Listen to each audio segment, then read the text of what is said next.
অধিনায়ক মিরাজ দেহের গড়নটা ছিমছাম হলেও বুদ্ধিতে প্ল্যানে পেছনে ফেলেছেন বিশ্বের তাবর তাবর সব অধিনায়কদেরকেও। প্রথম টেস্টে পিছিয়ে থেকেও ইনিংস ঘোষণাটা যেমন ছিল কার্যকর, অল্পতেই গুটিয়ে দিতে পেরেছিল উইন্ডিজ ব্যাটারদের, ঠিক দ্বিতীয় টেস্টেও এমনই এক সিদ্ধান্ত নিয়েছেন অধিনায়ক মিরাজ, হয়েছেন সফল। টাইগার কাপ্তানের এমন সাহসী সিদ্ধান্তের বাকি গল্পটা জানবো রিপোর্ট। প্রথম 2 দিনে দেয়ালে পিঠ থেকে যাওয়া বাংলাদেশ যেন বদলে গেল ম্যাচের তৃতীয় দিনে এসে। প্রথম সেশনে অবিশ্বাস্য বোলিংয়ের পর দিনের বাকি 2 সেশনে ব্যাট হাতে লড়াই চালিয়েছে টাইগাররা। ক্যারিবিয়ান মাটিতে যেখানে ব্যাট করাটাই দুষ্কর হয়ে উঠেছিল ব্যাটারদের জন্য, সেখানে অধিনায়ক মেহেদী হাসান মিরাজ তো রচনা করে ফেলেছেন ইতিহাস। তার অসাধারণ ব্যাটিংয়ে কপাল পুড়েছে ক্যারিবিয়ানদের। দ্বিতীয় দিন শেষে যারা কিনা জয়ের স্বপ্ন দেখছিল, আজ তারাই আছে ম্যাচ হারের শঙ্কায়। বল হাতে বাংলাদেশের হয়ে দিনে শুভ সূচনাটা করেছিলেন নাহিদ রানা। দিনে নিজের প্রথম ওভার থেকেই একের পর এক দারুণ বলে ব্যাটারদের পরাস্ত করা নাহিদ সাফল্য পেয়েছেন বেশ দ্রুত।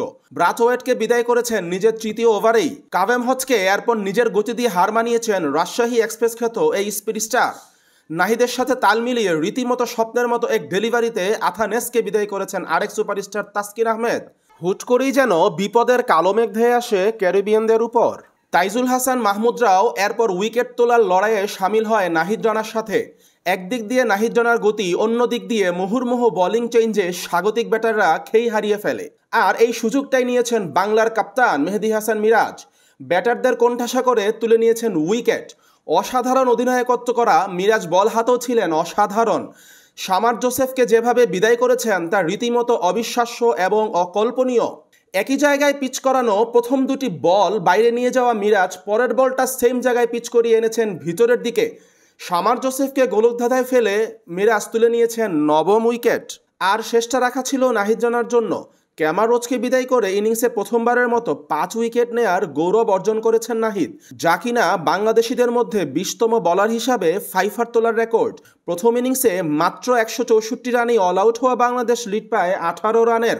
দ্বিতীয় দিন শেষে যা কেউই কল্পনা করেনি সেটাই সত্যি করে তোলে বাংলার বোলাররা। যদিও দ্বিতীয় ইনিংসে ব্যাট করতে এসে ওপেনাররা বজায় রেখেছেন নিজেদের ব্যর্থতার ধারা।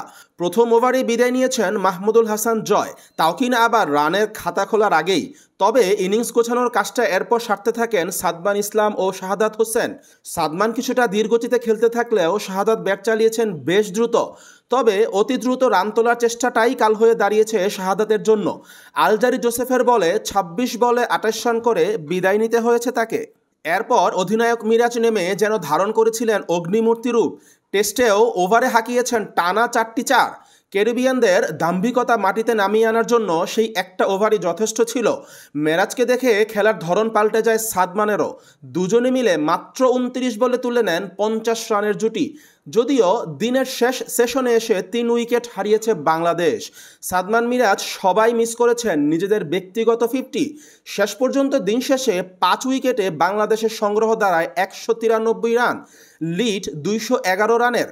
আর এর উপর ভর করেই টানা টেস্ট হারের আক্ষেপ গোছানোর স্বপ্ন দেখছে মিরাজের দল।